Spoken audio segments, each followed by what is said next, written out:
విజయవాడ ఇంద్రకీలాద్రి దుర్గమ్మ ఆలయంలో గ్యాస్ కొరత లేదని పాలకమండలి చైర్మన్ బుర్రా రాధాకృష్ణ గాంధీ చెప్పారు. ఇక రోజుకి 50 గ్యాస్ బండ్లు, నెలకు 1500 గ్యాస్ సిలిండర్లు అవసరమవుతాయి. ఇక లడ్డూ తయారీకి 700, అన్నదాన వంటలకు 800 గ్యాస్ సిలిండర్లు వాడుతున్నట్లు గాంధీ చైర్మన్ చెప్పారు.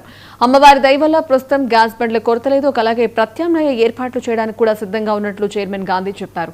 అలాగే భక్తులకు ఎలాంటి ఇబ్బందులు రాకుండా చూస్తామని కూడా ఆయన చెప్పారు.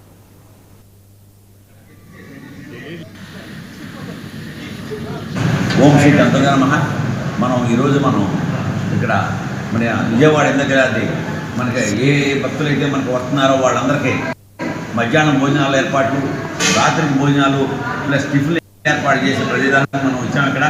ఇక్కడ మరి వాళ్ళ ఎంతో మంది కవర్ చెప్తున్నారు. రాష్ట్రంలో బండ్ల సప్లై తగ్గుతుంది, ఇబ్బంది పడతామని. ఒక పక్క ప్రభుత్వం ఏ ఇబ్బంది లేదు, మనకి పెట్రోల్ డీజిల్ కానీ వాళ్ళ గ్యాస్ బండ్లు కానీ జరుగుతుంది.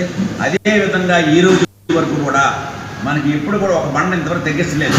ఈ వారం నుంచి, ఈ 10 రోజుల నుంచి ఈ ప్రాబ్లం వచ్చినా కూడా ఒక్క బండ కూడా తగ్గలేదు. బండలు తగ్గి మనం తగ్గించాలనే ఆలోచన మాకు లేదు. నిత్యం ఈ రోజు ఆ రోజు కాకుండా ఉదయం కూడా 5000 మంది భోంచేస్తున్నారు. ఫ్రైడే, సాటర్డే, సండే 8000 మంది భోంచేస్తున్నారు. అలాగే సాయంత్రం కూడా మనం ఈవినింగ్ 1500 మందికి భోజనాలు పెడుతున్నాం. అలాగే మరి టిఫిన్ కూడా చేస్తున్నాం. అలాగే ఏ ప్రాబ్లం వస్తానికి ఛాన్సే లేదు. అసలు అటువంటి ఆలోచన తగ్గిద్దామనే ఆలోచనే లేదు.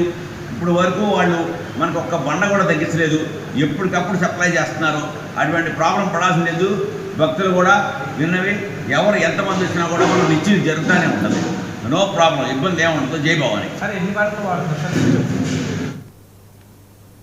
అన్నమయ్య జిల్లా మొలకల చెరువు దగ్గర